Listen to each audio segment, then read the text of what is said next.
Bueno, hoy comenzamos un nuevo curso que es Panorama de la Biblia.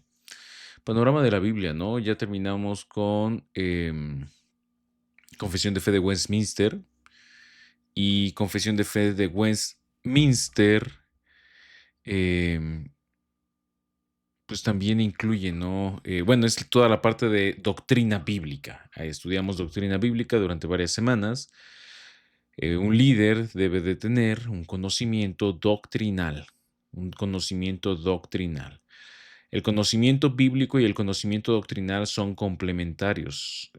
Son dos cosas distintas, pero son complementarios. Es decir, cuando conocemos la Biblia, la conocemos como está escrita. Es decir, vamos siguiendo la historia de redención a través de cada libro, a través de cada género literario, a través de cada evento histórico, a través de cada profeta, cada poesía, salmo, proverbio, cada epístola. Y la sistemática lo que hace es que de todo el panorama de la Biblia saca qué es la fe y vea a través de todo el panorama de la escritura la fe. Entonces ahora vamos a entrar a la parte de el panorama bíblico. Vamos a ir así de Génesis hasta Apocalipsis en un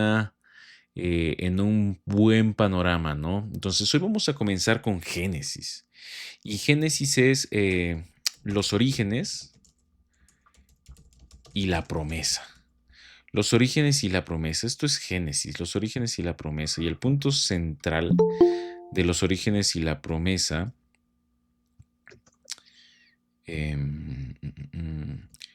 El punto central de los orígenes y la promesa es este.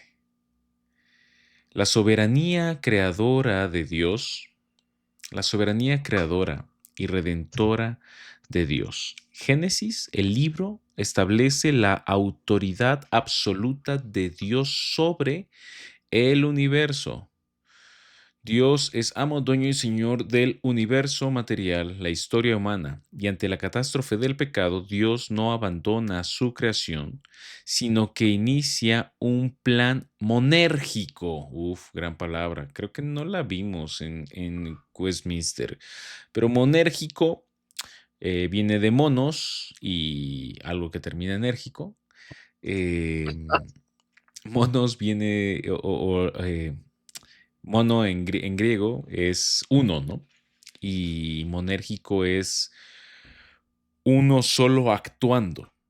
Este plan que inicia Dios de salvación es un plan donde Él es el que lo inicia, Él es el que lo lleva. Creemos que la salvación es monérgica en este sentido, que es Dios el que lo lleva a cabo, es Dios el que salva, no es una colaboración.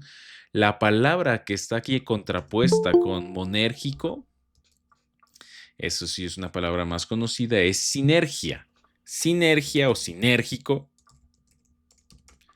es cuando van dos a la par, ¿no? Haciendo o provocando algo. Monérgico es uno actuando, ¿no? Entonces, el hombre peca y Dios inicia este plan unilateral donde Él es el que lo lleva a cabo sin nuestra colaboración.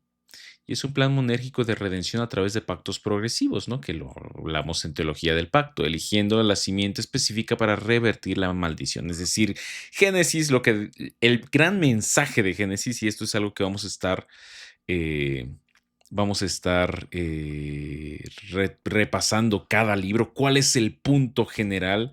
Y hoy comenzamos con Génesis. El gran mensaje de Génesis es que Dios es soberano en crear y en redimir.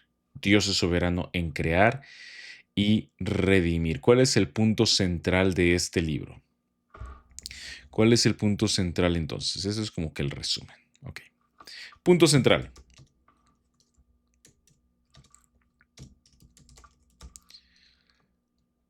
El punto central del libro de Génesis. ¿De qué trata Génesis? Es este. Dios crea para sí un pueblo mediante la elección soberana, comenzando con un solo hombre, Abraham, de quien hemos hablado mucho últimamente, para bendecir a todas las naciones, demostrando su fidelidad a pesar de la falla humana. Ese es así el punto central de Génesis. ¿De qué trata Génesis? Génesis trata acerca de cómo Dios crea un pueblo para sí, partiendo de un solo hombre elegido de manera soberana para bendecir a todas las naciones, demostrando su fidelidad a pesar del pecado humano. De eso se trata, la salvación por gracia a través de la fe, por medio de la obra de Cristo Jesús, a la cual todo el Antiguo Testamento apunta. Ok, entonces vamos a ver la estructura de Génesis, ¿no? Entonces, ¿cuál es la estructura y la lógica de Génesis? ¿Cuál es la estructura de Génesis? Todos los libros de la Biblia tienen una estructura, es decir, solemos leerlos como así de corrido sin pensar en que hay una estructura o como un mapa detrás de cada uno de estos libros. Bueno, cada libro de la Biblia tiene una estructura y Génesis comienza con los capítulos del 1 al 11. Si tienen su Biblia a la mano, les invito a que lo vayan viendo, lo vayan siguiendo así, ojeando, o si tienen la aplicación o la página, vayan así viendo. ¿De qué trata Génesis 1 al 11? Bueno, Génesis 1 a 11 se conoce como eh, la historia primigenia.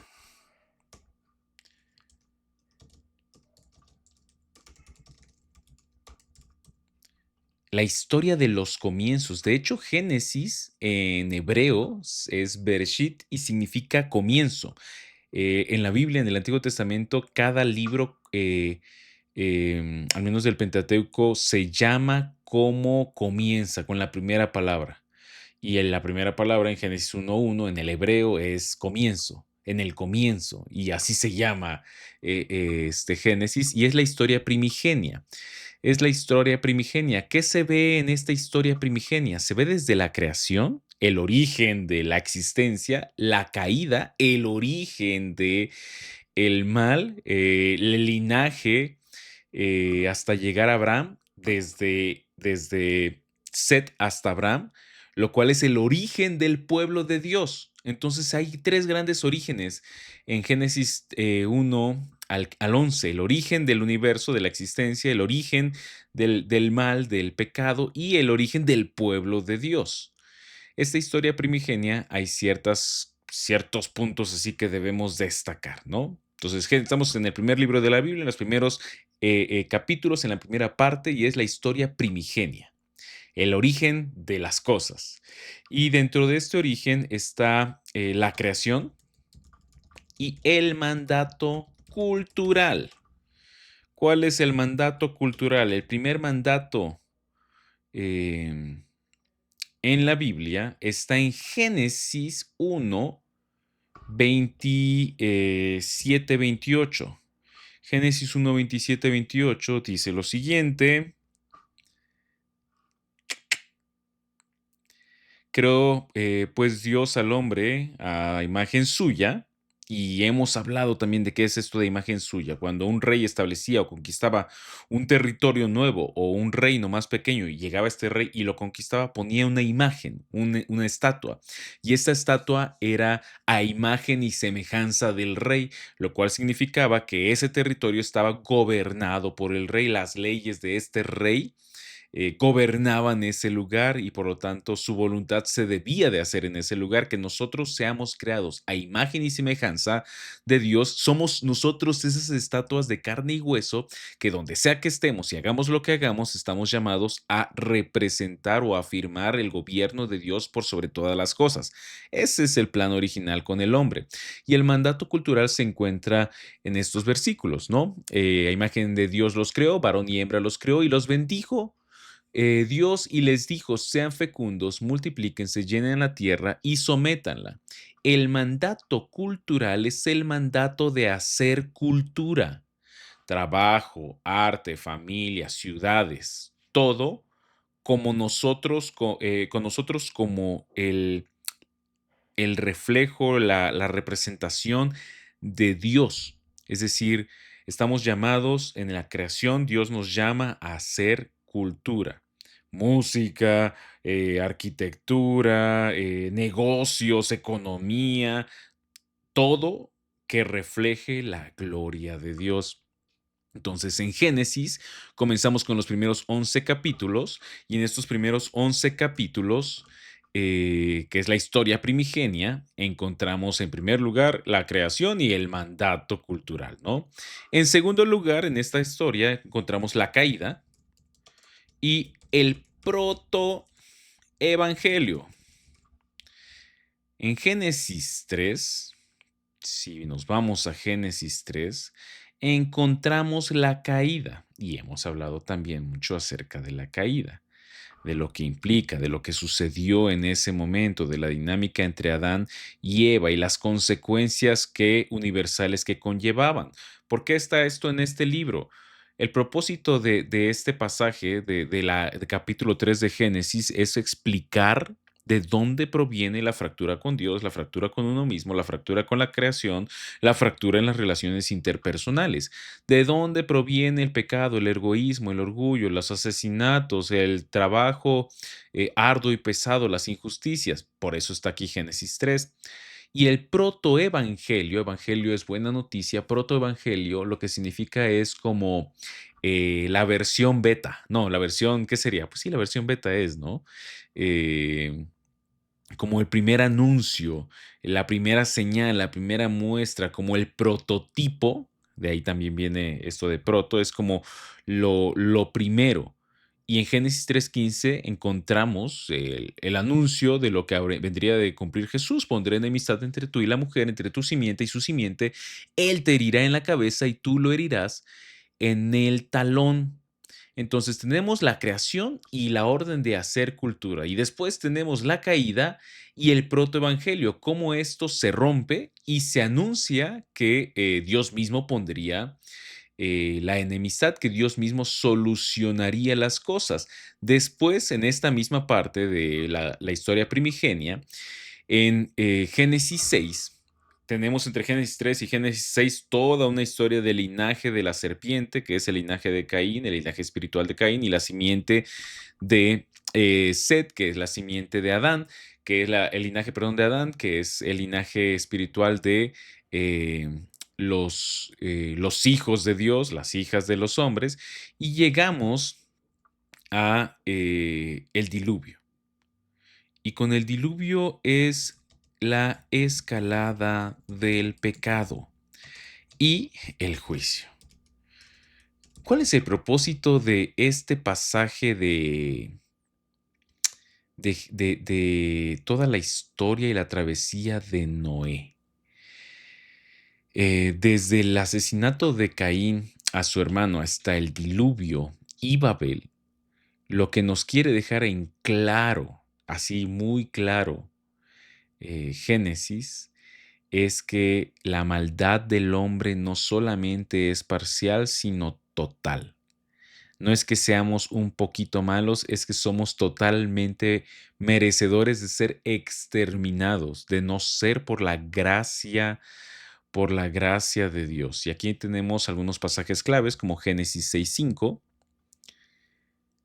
Génesis 6:5 dice, y el Señor vio que era mucha la maldad de los hombres en la tierra y que toda intención de los pensamientos de su corazón eran solo hacer siempre el mal. Ahí está la escalada del pecado y por otro lado, la gracia. Génesis 6:8, pero Noé halló gracia ante los ojos del Señor.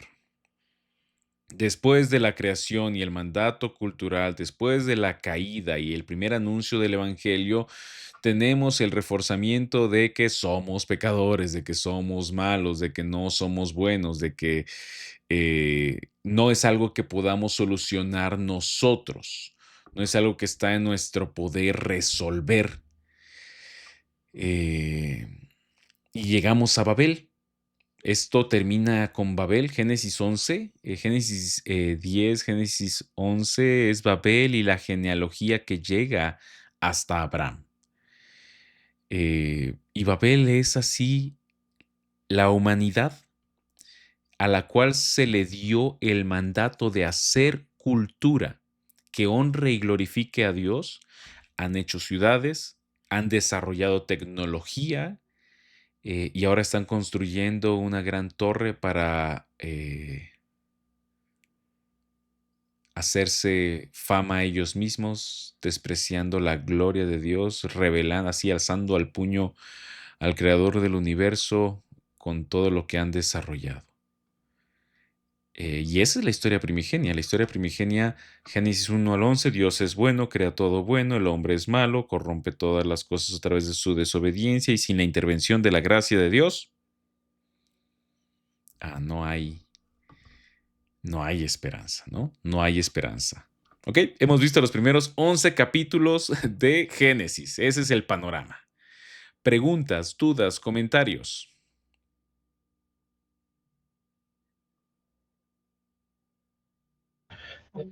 Yo recuerdo que en un estudio que estaba llevando de Génesis, comentaban que en esos primeros 11 capítulos, eh, en lo que es línea de tiempo, ahí va la mitad de la Biblia. En línea de tiempo, en el tiempo transcurrido. Sí, los años que hay desde Adán, desde la Ah, creación hasta Abraham, ¿no? Y de Abraham a Juan, ¿no? Que sería con quien cierra Apocalipsis. ajá. Está muy interesante el dato. No sé si sea cierto, pero está muy interesante. Está interesante, ¿no? Me leo los primeros 11 Y capítulos y ya voy a la mitad. ya voy a la mitad. Sí. Ok. ¿Alguna otra pregunta, duda, comentario? Sí, yo, amigo. Buenas Adelante. noches, Buenas perdón. noches, Oscar. Es que ahorita que mencionaste el de Génesis, no sé si, bueno, aprovechando, amigo, ¿podrías aclarar bien este pasaje de Génesis 6, en el versículo 6, que dice, y se arrepintió Jehová de haber hecho hombre en la tierra y le dolió su corazón? Principalmente eso de, y se arrepintió. Oigan, perdón, Sé antes de que que no... continúe, ¿ustedes están viendo mi pantalla al revés? ¿Cómo al revés? ¿En qué sentido? ¿Ven las letras al revés, de derecha a izquierda? No, o sea, Ok. se ve bien. No, amigo, está bien. ¿Se ve bien? Ok, va. Sí. Ok, perdón. Sí, Génesis 6:6, ¿verdad? Perdóname, Oscar. Génesis 6:6. sí, sí. Sí, Hablas esa de... parte y se arrepintió. Gran pregunta. Gran pregunta, ¿no? En la Ajá. NBLA dice, el Señor le pesó haber hecho al hombre, ¿no? Y sí es cierto. Creo que la Reina Valera 60 y no sé si la NBI dice que el Señor se arrepintió. ¿A qué se Sí, refiere que el como Señor se arrepintió? Porque hay otro pasaje que dice que Dios no es hombre para que eh, se arrepienta, ¿no? En la Biblia encontramos antropomorfismos. Estamos ya así a un nivel, pero están muy intensos ustedes. Estamos a un nivel ya más allá del bien y del mal. ¿Qué es un antropomorfismo? Aquí voy a poner esto. Antropomorfismo. ¿Qué es un antropomorfismo? Antropos es hombre y morfos, pues de ahí vienen palabras como forma, como morfología, como... a lo que se refiere es que la Biblia utiliza ciertas expresiones como si Dios fuera hombre, como si Dios fuera hombre. Una manera en la que Dios habla en la escritura habla como si Él fuera hombre, ¿no? La espalda de Dios, este, los ojos de Dios, ¿no? La mano de Dios, como si Dios fuera uno de nosotros, no solo físicamente, sino también inclusive en su intención, en su emoción, en su afecto. El antropomorfismo lo que implica es una expresión de la experiencia humana aplicada a Dios. Y en este caso, está hablando como lo que tú y yo sentimos cuando hacemos algo que nos trae pesar, ¿no? Como cuando te arrepientes de haberte echado ese último taquito cuando no debías de habértelo echado y debiste haber dicho autocontrol, dominio propio, hasta ahí, no más. a Dios, solo que aquí es una cuestión más grave y significativa, ¿no? A Dios le pesó habernos hecho por la maldad. Lo que está señalando no es tanto que Dios realmente como que se haya arrepentido de que pecó y se arrepintió o de que no lo tenía contemplado previamente en su decreto eterno. No. La idea que quiere dar a transmitir es que somos tan malos que nuestro pecado es digno de que a Dios le pese habernos creado. Dios no es indiferente a la maldad y somos tan malos que a Dios le pesa. ¿Tiene sentido eso, Oscar? Sí, amigo. Eso, de hecho, esto último que mencionaste, sí. Ok, todo lo demás Ok, no, sí. pero esto Gracias. sí. Bueno, me No, es broma, es broma. concluyó. Es broma, amigo. Explotó pues, todo lo que mencionaste. Ok, amigo, pero sí, Es broma. somos tan malos, Sí, es tanto nuestro pecado que pues sí, ¿no? Le sí. pesa. Así es. Ok, ¿Sí? sí, amigo, muchas gracias. Sí. Gracias. Sí, Adelante, gracias. Fer. Sí, estos antropomorfismos vendrían siendo, y digo, no sé, no sé si lo estoy interpretando bien, vendrían siendo como una forma de tratar de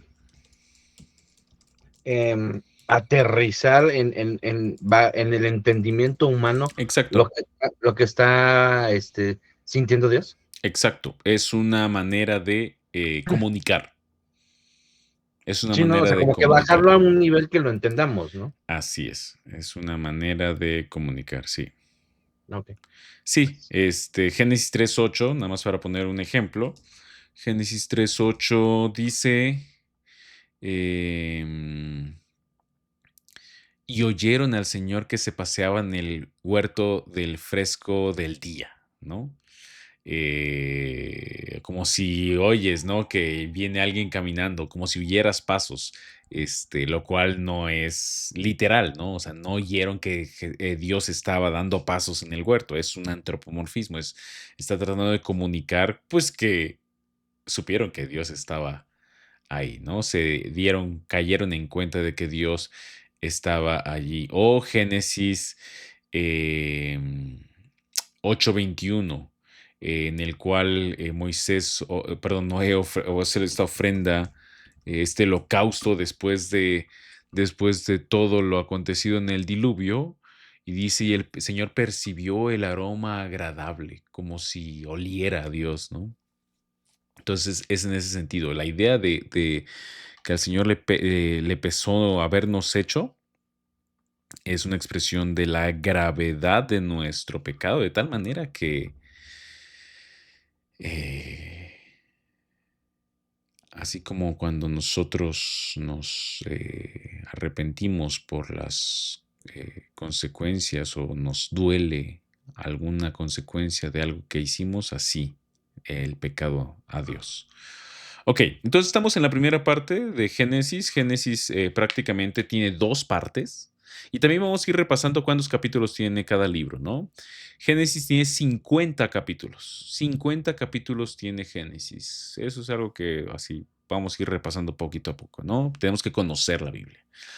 Y los primeros 11 capítulos, ¿de qué tratan? Si te preguntan, ¿de qué tratan los primeros 11 capítulos? Bueno, Dios crea, ¿no? Génesis 1, Génesis 2, capítulo 3, Dios, bueno, el hombre peca, capítulo 4, 5, es la genealogía que conecta desde Adán hasta Noé, capítulo 6, 7, 8, 9, la historia de Noé, capítulo 10, Torre de Babel, capítulo 11, genealogía de la Torre de Babel o de Noé hasta Abraham, ¿no? Es Dios crea el universo, el origen de todo. El hombre peca, el origen de la maldad y, y Dios escoge, Dios interviene, ¿no? Sin la intervención de Dios estamos perdidos y es el origen del pueblo de Dios. El pueblo de Dios nace como la intervención de Dios ante el pecado humano. Ese es Génesis 1 al 11. Ya son expertos en ese capítulo. Ok, vamos a Génesis 12 al 50. Solamente tiene, bueno, solamente, ¿no? Solamente tiene dos grandes partes Génesis. y una va desde el 1 hasta el 50, al 11, perdón, y el otro del, 50, del 12 al 50. Ok, esta es, si la primera es la historia primigenia, esta es la historia patriarcal. Esta es la historia patriarcal. ¿Por qué? Porque pues es la historia de los patriarcas. Los patriarcas son los padres del pueblo de Dios, los padres de Israel, los padres de esta familia de la cual Dios hará un pueblo. Va desde Génesis 12, que es el llamado de Abraham, y luego pasamos hasta Génesis 25 a Isaac, y luego avanzamos unos cuantos capítulos más y llegamos a Jacob. Y luego seguimos avanzando y toda su descendencia y principalmente cómo José, a través de la envidia de sus hermanos, la preferencia de su padre y su propio ser presumido, es llevado a través de una serie de travesías a Egipto, colocado en la cárcel injustamente, sacado de la cárcel y colocado como el segundo al mando en todo Egipto en medio de una hambruna, y cómo salva al pueblo prometido, pues de esa hambruna, y cómo muere, se reencuentra con sus hermanos y cómo se reconcilian y cómo es llevado el pueblo a Egipto, a la tierra de Gosén. Son llevados ahí pues por la hambruna, porque José intervino por ellos, les dio una tierra y crecieron. Y como muere José, eh, muere el faraón, como pasa una generación y se levanta un faraón que no conocía a José, y entonces llegamos a la esclavitud en Egipto. Ese es así como lo que está vinculando Génesis 12:50. Entonces aquí tenemos algunos también secciones dentro de estos capítulos. El primero de ellos es Abraham, toda la saga de Abraham, ¿no?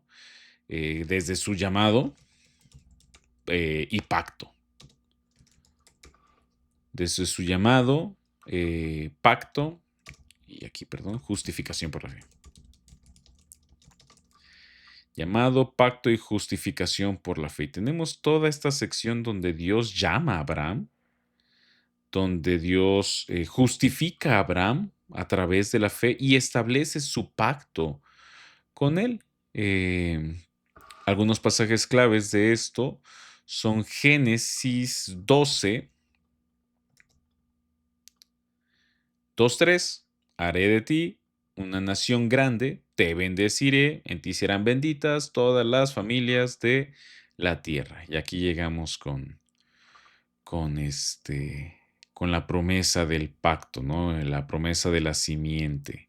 A un hombre de 75 años en Génesis 12, que cuando nace su hijo en Génesis 21 tiene 100 años. 25 años pasaron de un lado a otro. Y tenemos también otro pasaje clave así de Génesis, que es Lucas 15, versículo 6, que Pablo retoma en Romanos. Y Abraham creyó a Dios, en el Señor, y él se lo reconoció por justicia. Este es un pasaje clave. ¿Y por qué vemos el panorama? A veces nos enfocamos como en algunos pasajes y estamos totalmente desconectados de en dónde estamos. Es decir, nos enfocamos, está esa expresión, ¿no? De un árbol y un bosque, ¿no? El bosque está compuesto por muchos árboles. Si vamos a un pasaje, vamos a ver un árbol y nos perdemos de todo lo que está alrededor y comenzamos a sacar enseñanzas donde no las hay. Y la idea es que como líderes de la iglesia debemos de conocer no solo pasajes de memoria, no solo como pasajes claves, no, debemos de conocer el panorama, porque el panorama nos ayuda a entender qué significa esto, dónde estamos, ¿no? Eh, por qué suceden las cosas como suceden en la Biblia y cómo debemos de entenderlas. Después de Abraham, Abraham tiene un hijo y hemos estado hablando ahorita en la serie de predicaciones sobre la Navidad imposible, sobre cómo Dios bendice y da hijos a mujeres que no podían tener hijos, y José tiene un hijo llamado Isaac. Isaac el hijo de la promesa, y Isaac a la vez, Rebeca, su esposa, no puede tener hijos, se le ora por ella, y tiene a Jacob, ¿no? A Esaú y a Jacob. De manera particular, es Jacob e Isaac los portadores de la promesa. Jacob tiene un hermano, Esaú, llamado Edom, de donde provienen muchos pueblos. Isaac tiene un hermano, medio hermano, llamado... caray, permítame. No puede ser posible que no me acuerde del nombre del hermano. Ismael. Gracias. De donde vienen los ismaelitas y muchos otros pueblos. ¿De dónde vienen todos los pueblos enemigos del pueblo de Dios? Son los hijos de Cam, son los hijos de Ismael, son los hijos de Esaú. Los enemigos del pueblo de Dios son los hijos de la simiente espiritual de la serpiente. De esa simiente que busca la gloria humana y no la gloria de Dios. ¿Qué sucede con Isaac y Jacob? Es la transmisión del pacto o la promesa. Y otra vez se va reafirmando cómo Dios de manera soberana elige para redimir, elige para bendecir más allá de nosotros, justificados por medio de la fe. Y tenemos a Isaac, que como lo platicamos también, Isaac es un tramposo, es un canalla, diría en el doblaje de Canal 5. Es un canalla. Y tenemos a Isaac también... no personas buenas, santas, justas, son personas elegidas por gracia, por la mera obra de Dios. El pasaje clave aquí en esto es Génesis 28. La tierra en la que estás acostado te la daré a ti y a tu descendencia. En ti y en tu descendencia serán benditas todas las familias de la tierra. ¿A quién le dice Dios esto? Vayan a Génesis 28. ¿A quién le dice Dios esto?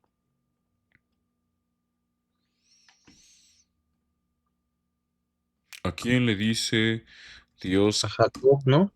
A Jacob. ¿Dónde está Jacob? En Betel. En Betel. Así es. Así es. Otra vez Dios vuelve a reafirmar el pacto hecho a Abraham con Jacob. De hecho, en el versículo 13 dice, yo soy el Señor, el Dios de tu padre, Abraham, y el Dios de Isaac. Otra vez, es el pacto. ¿Por qué Dios bendice a Jacob? ¿Por qué Dios bendice a Isaac? Por el pacto de gracia, ¿no? Y en teología del pacto hablamos acerca del pacto, los 5 pactos que están dentro del pacto de gracia, y el primero es el pacto con Abraham. ¿Por qué somos bendecidos nosotros? Por la pura gracia del Señor. Y otra vez, esto está en Génesis, esto es el primer libro.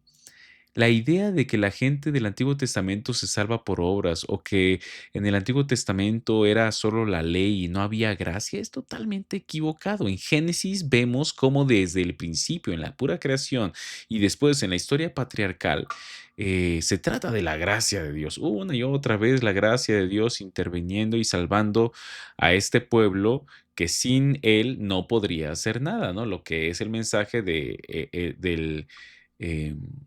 de la historia primigenia, ¿no? Es necesaria la intervención de Dios en nuestra vida. Sin Él nada podemos hacer. Y después Jacob tiene 12 hijos, ¿no? Con sus 2 esposas, tiene 12 hijos, y justo el domingo hablamos acerca de esta familia, una familia caótica total y completamente, una familia en la cual todo lo que puede salir mal, sale mal. Todo lo que puede salir mal, sale mal. Y llega José. Y José otra vez es la historia de cómo Dios vence el pecado. No solo evitándolo, no solo derrotándolo. No, Dios cómo también vence el pecado en su soberanía utilizándolo en el buen sentido de la palabra. Lo que los hermanos de José querían era matarlo y lo vendieron y y querían deshacerse de él. La mala intención de los hermanos de José al final termina siendo el instrumento que Dios elige para salvar a la simiente de Eva, para salvar al pueblo, a través del cual vendría el Salvador, ¿no? A través de José se salva Judá, y a través de Judá viene y desciende Jesús. José es la historia otra vez de que Dios providencialmente preserva. Entonces, ¿de qué trata Génesis? Génesis es Dios crea y nos manda a representarle en este mundo, a hacer un mundo bueno y bueno en gran manera. El hombre peca, y por nuestra maldad está todo roto. Y sin la intervención de la gracia de Dios, las cosas irían de mal en peor. Dios decide llamar a un hombre y elige al menos capaz. Todos estos hombres no son grandes héroes. Todos estos hombres no son grandes héroes, ¿no? Se le llama a Hebreos 11, perdón, el salón de la fama de los héroes de la fe, pero todos ellos son viles pecadores. Hay un gran héroe en la historia y no es Abraham, y no es Isaac, y no es Jacob, y no es José. Es Dios. Es Dios. ¿Recuerdan la palabra monergismo del principio? ¿Recuerdan este concepto? De aquí. Es un plan monérgico de redención a través de pactos progresivos, ¿no?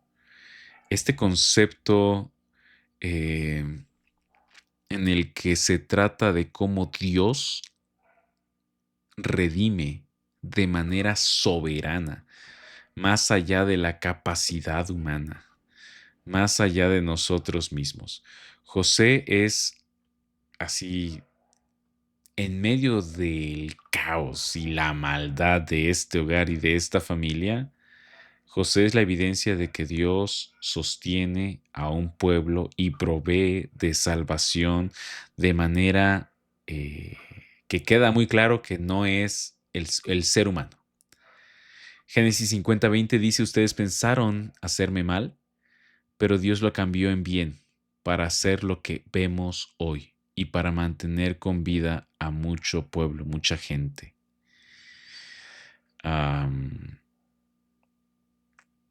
Dios provee salvación, y Génesis es Bereshit, es con el principio, y desde el principio es el principio de todo, el principio, el origen del mal, y el principio, el origen de la salvación. Y la salvación es solamente posible en Cristo. Entonces, en Génesis tenemos dos grandes secciones: la historia primigenia, 1 al 11, y Génesis 12 al 50 es la travesía de Abraham, de Isaac, Jacob, José.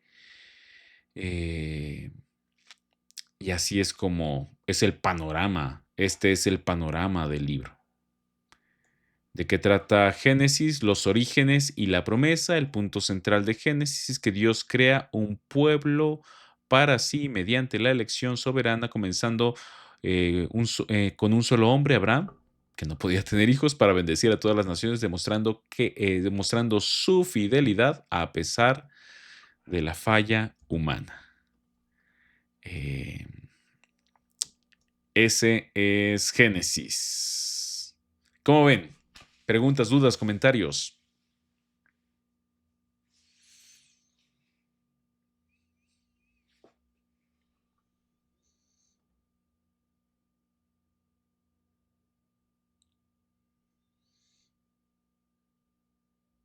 Todo bien, todo bien. ¿Qué onda, brother? Oye, o sea, últimamente me he topado así, ¿no? Con argumentos donde dicen que efectivamente Génesis es un libro donde busca dar explicación al origen, ¿no? Ujú.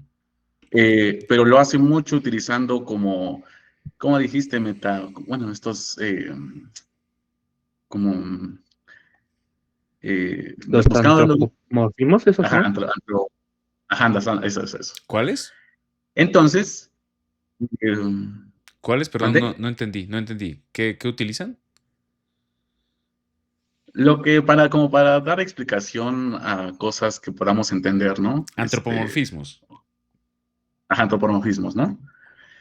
Entonces Génesis habla en su género literario, es un género literario, donde busca dar origen a las cosas, y lo hace, en ese tiempo muchas personas, las mitologías que daban el origen, comenzaban, Uf, con el origen al sol o cosas como esas, ¿no? así En es. su contexto. Así es. Entonces, o sea, como que Génesis también lo hace, ¿no? El autor también lo hace con ese lenguaje para que lo pudieran entender. Y, pero que no está así como tal, ¿no? No sé si me estoy dando a entender. O sea, como que no es como Eh, un género tu, tan literal. tu Ajá. pregunta es si Génesis debe ser leído como un libro histórico o un libro más mitológico. Ajá, exacto, exacto, eso. Ahora, bueno, ya hice tu pregunta, ahora tú dame la respuesta. No, pues, te estoy preguntando, ¿no? Gran pregunta, gran pregunta. Ok, gran pregunta. Cosas que tenemos que tener en cuenta cuando leemos la Biblia. La Biblia tiene géneros literarios. ¿Qué es un género literario? Es una manera de comunicar algo, ¿no? Cuando leemos los salmos, cuando leemos los proverbios, cuando leemos las cartas, cuando leemos los evangelios, cuando leemos Apocalipsis, cada uno de estos libros tiene géneros literarios. Es decir, el género epistolar, ¿no? Que es una manera muy elegante de hablar de las cartas de Pablo, ¿no? O las cartas de Pedro. ¿Cómo leemos una carta de Pablo? Pues como lo que es, una carta. No es una biografía, no es historia, no es profecía, es una carta. Y la carta se lee, es Pablo escribiendo a una iglesia acerca de ciertos temas o situaciones, ¿no? Los salmos son cantos, es poesía, está dentro del género poético. Job está dentro del género poético. eh, hay géneros dentro de la Biblia. Ahora, dentro de los libros de la Biblia está Génesis y Génesis es descrito por algunos como un género histórico mitológico o mito histórico, una cosa así. ¿Qué significa eso? Eh, Definitivamente Génesis, sobre todo Génesis 1 al 11, esta parte tiene muchos rasgos mitológicos. Mitológicos no significa que no sean verdaderos o que no representen algo histórico. No piensen en el mito de la Llorona o el mito del Popol Vuh, o sea, no se refiere a eso, sino como género literario, no estamos diciendo que sea falso. Lo que estamos diciendo es que estos rasgos mitológicos de Génesis, por un lado, tenemos que tener en claro que Génesis es precientífico como lo entendemos hoy. Es decir, Génesis no tiene la intención de hacer un postulado biológico, físico, eh, científico de ciencias naturales del origen del universo. No tiene propósito de explicar, ¿no? El proceso a través científico, natural otra vez, a través del cual se creó el universo. ¿Cuál es el propósito de Génesis? El propósito de Génesis es afirmar estas cosas. Dios creó de manera soberana, el hombre ha pecado y todo, y sin la intervención todo escala. Ahora, cuando leemos Génesis 3, ¿no? Y aparece a Satanás como la serpiente, ¿sucedió o no sucedió? ¿Hay un lenguaje mitológico? Sí lo hay, en el sentido de que se responde inclusive a mitologías de los vecinos del pueblo. En los vecinos del pueblo se adoraba al sol y a la luna, y Dios está afirmando que Él los creó, que no son dioses paganos, que no son dioses, que son creación de Dios, ¿no? La referencia a la serpiente, claro que hay un contexto histórico, cultural de por qué la serpiente, ¿no? Eh, la serpiente simbolizaba astucia, simbolizaba sabiduría inclusive. Y por eso dice Génesis 3, ¿no? Que la serpiente era astuta. ¿significa que no sucedió? No, la postura que abrazamos en la teología reformada es que son eventos históricos. Entendemos que Jesús habla de estos eventos, hace referencias a los días de Noé, hace referencias a Abraham mismo, hace referencias a estos capítulos de Génesis y cuando habla de ellos los habla como historia, como eventos históricos. Y entonces si Jesús los toca como eventos históricos, pues nosotros no vamos a contradecir a Jesús. Reconocemos que tiene un lenguaje mitológico, eh, y al mismo tiempo que son históricos. Es una historia verdadera en una manera de expresarse que usa recursos mitológicos. Es, pensemos, por ejemplo, en cuando a un niño, ¿no? Le cuentas la historia familiar y tu abuelo que salió e hizo esto y vino y entonces, y le adornamos o le metemos, lo contamos tal vez como una manera de cuento. No es que sea falso lo que estamos contando, pero la manera en la que lo estamos contando, eh, cómo lo decimos como un cuento. Bueno, la Biblia es verdadera, Génesis es verdadero, refleja verdaderamente lo que sucedió y lo hace a través de diversos géneros literarios. ¿Creó Dios los cielos y la tierra en 7 días? ¿O fueron, hay quienes dicen que día no es un día de 24 horas, sino día es una época, ¿no? Hace referencia a una época. Yom es día, Yom Kippur, ¿no? El día de la expiación. Yom es día y dice los días y también puede referirse a eras, ¿no? A épocas, no solo a 24 horas. Y hay una serie de bibliografía alrededor de estos temas, ¿no? Que buscan, no están mal, ¿no? Buscan afirmar, sí sucedió en 7 días, no sucedió en 7 días. Y eso es algo que tenemos que tener bien claro. Tanto unos como otros, ambos son cristianos, creen en la gracia necesaria para la salvación, creen que son pecadores. Hay, en ambos bandos hay personas personas que creen, ¿no? Que son verdaderos creyentes. Uno de los dos está mal, ¿no? Uno de los dos está mal. Hay un libro muy bueno que les recomiendo que se llama 7 días de John Lennox. Espero no equivocarme del autor, creo que es John Lennox. 7 días en los que hace un análisis. John Lennox es un profesor de Oxford, de universidad, un matemático, aquí nivel doctorado, o sea, ya cosas muy, no, cosas más allá de 2 más 2. Y él tiene este libro donde busca sostener, ¿no? Y afirmar cómo Dios creó el mundo en 7 días y explora estas distintas posturas. Entonces, ¿hay un género mitológico? Sí. ¿Es verdadero e histórico el Génesis? Sí. Uno es cómo se dice y otra es el contenido de lo que se dice. ¿Satanás tentó a Adán y Eva? Sí. Satanás era una serpiente, muy probablemente no, en el sentido de que no era un animal, pero sí es el tentador. ¿Por qué se usa la serpiente? Es un lenguaje mitológico. ¿Tiene sentido esto que digo? Sí, amigo. Sí, tiene Sí. mucho sentido. Ok, bueno. Estamos en Génesis, ¿no? Ahora, con esto hemos visto el panorama de Génesis. Les animo a leerlo. Si leen 1 hora diaria la Biblia, y chequen cuánto pasan ahí en TikTok. En 80 días lo leen. O sea, en menos ¿qué es? Pues 3 meses, ¿no?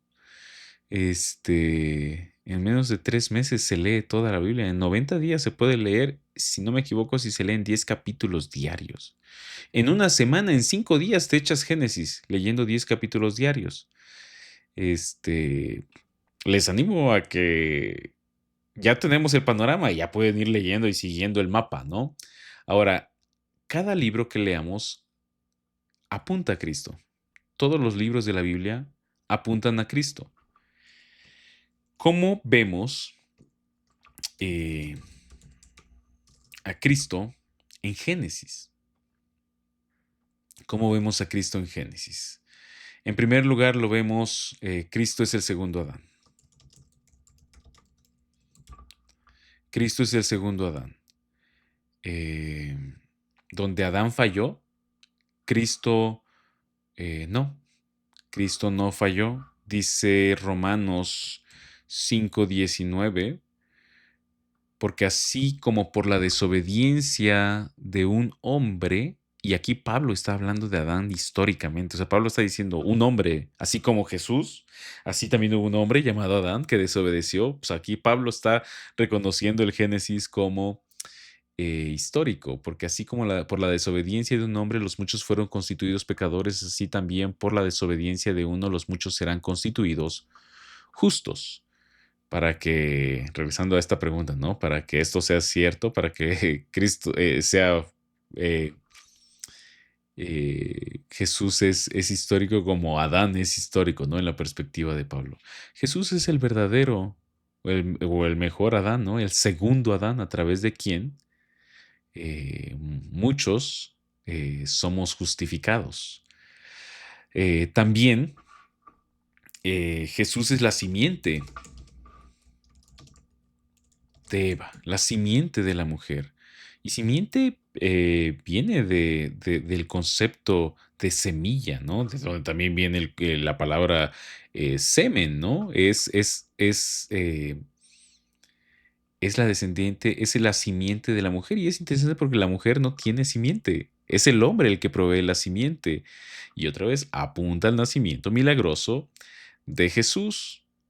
En Génesis 3:15 es la primera profecía mesiánica. Cristo es la simiente que aplasta la cabeza de la serpiente mediante su muerte y resurrección. Gálatas 4:4 dice, pero cuando vino la plenitud del tiempo, y la plenitud del tiempo es el momento planeado por Dios, el momento exacto, cuando decimos, vamos a hacer la comida de varones próximo sábado 21, así cuando llega la plenitud del tiempo, va a ser 21 de diciembre, ¿no? Cuando vino la plenitud del tiempo, Dios envió a su Hijo nacido de mujer, nacido bajo la ley. Jesús es la simiente prometida de Eva. Él es la simiente también de Abraham. Y otra vez, Abraham, un hombre infértil, un hombre cuya simiente no podía producir hijos. Y tenemos a Abraham, este hombre estéril, a quien se le promete una gran descendencia, y tiene un hijo, el hijo prometido, Isaac, ¿no? Todo aquel que oiga la historia, ¿no? Dice Sara, se reirá conmigo. Y dice Gálatas 3:16, ahora bien, las promesas fueron hechas a Abraham y a su descendencia. No dice y a las descendencias, como refiriéndose a muchas, sino más bien a una, a tu descendencia. Es decir, y Pablo está diciendo esto, Cristo. La simiente de Abraham es Cristo. Sí, Fer. Oye, perdón, ahí tengo duda en lo que comentas de que Abraham era infértil. ¿No era Sara? Gran Porque, pregunta. Ujú. porque cuando Sara le dio a su sierva, él sí concibió. Es muy cierto, es muy cierto. Tienes razón. Tienes razón. Sí, es cierto. Gracias. Tipología de José. ¿Alguien ha puesto atención a las predicaciones?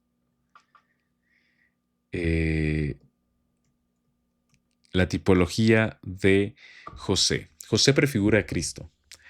Él es el hijo amado por el Padre, rechazado y vendido por los hermanos. Descendió al sufrimiento, ¿no? Uno a la cárcel, al pozo, y otro a la sepultura, exaltado a la diestra del Rey para convertirse en el Salvador del mundo, el pan de vida, y de sus propios hermanos que lo traicionaron.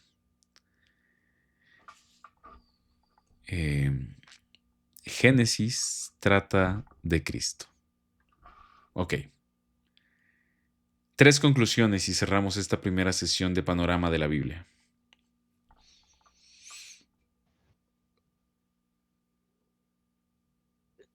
Bueno, a mí ahorita, o sea, sí sabía que José era la prefigura de Cristo, pero no lo había mapeado así como lo acabo de hacer ahorita al final y, o sea, sí es interesante, ¿no? Sí, o sea, sí, lo voy a poner aquí porque lo tengo escrito, porque está, o sea, Sí, porque, o sea, está exactito, no ¿no? es en general, sino es detallado, ¿no? La forma en que José representa a Cristo, o sea, es toda su vida, ¿no? Bien detalladito. Sí.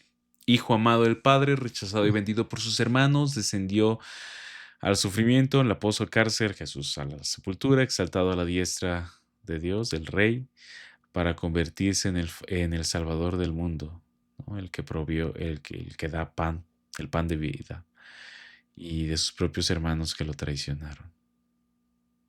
Sí, Gracias. es así. Sí, Oye, preguntan adelante. rapidísimo, ¿ese mapa lo vamos a poder ver en algún lado? Sí, les voy a pasar la cuenta. No es cierto, claro que sí. Se los voy a mandar ahorita. La Lo voy cuota a, mensual. la cuota mensual. No, sí, lo voy a exportar como PDF para que lo tengan. Este, también toda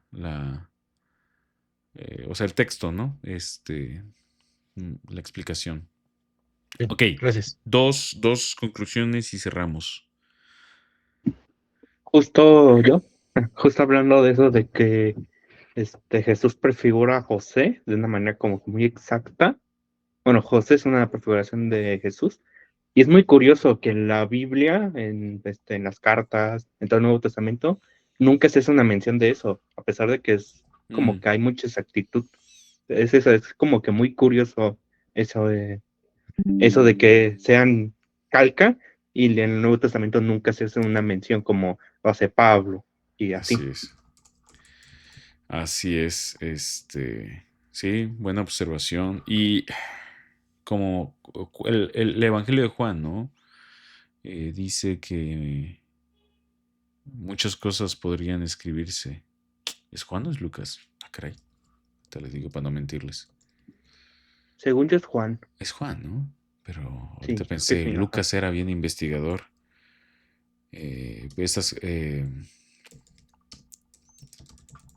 O sea, muchas cosas prodigios se pudieron haber escrito, ¿no?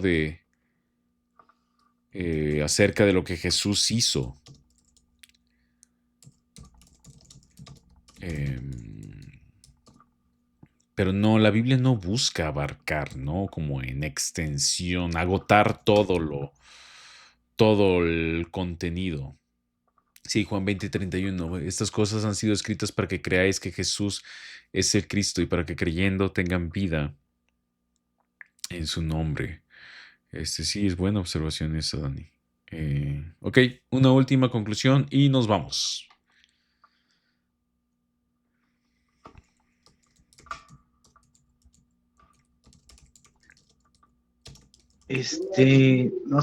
no sé, quiero expresar, me gustó mucho esta palabra de monérgico, Ujú, monérgico. eso, monérgico, sí, Ujú, como que, no sé, se me viene a la mente como que ser también uno mismo así monérgico dentro de la gracia de Dios, ¿no?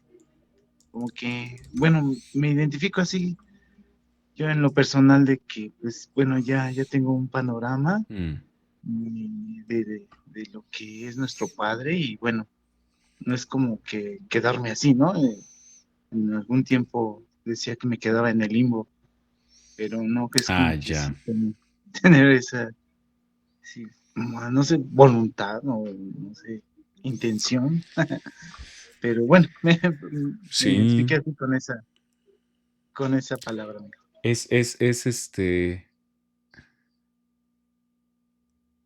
es de mucha esperanza saber que la salvación en última instancia es del Señor y no nuestra. Es decir, que Él es el que nos salva, no nosotros a nosotros mismos, ¿no? Y que Él lo hace y Él lo puede hacer y nos sostiene y que, ¿no? Y sí, Génesis es así. eh, Por eso a veces como el fariseísmo, el legalismo, el orgullo humano religioso, hablando de la Biblia, o sea, es tan incongruente, tan incongruente. Ok, Dios es soberano en la creación y es soberano en la redención. El libro de Génesis establece la autoridad absoluta de Dios sobre el universo y la historia humana. Ante la catástrofe del pecado, Dios no abandona a su creación, sino que inicia un plan monérgico de redención. Voy a borrar sinérgico porque luego no se vayan a confundir. De redención a través de pactos progresivos, eligiendo una simiente específica para revertir la maldición.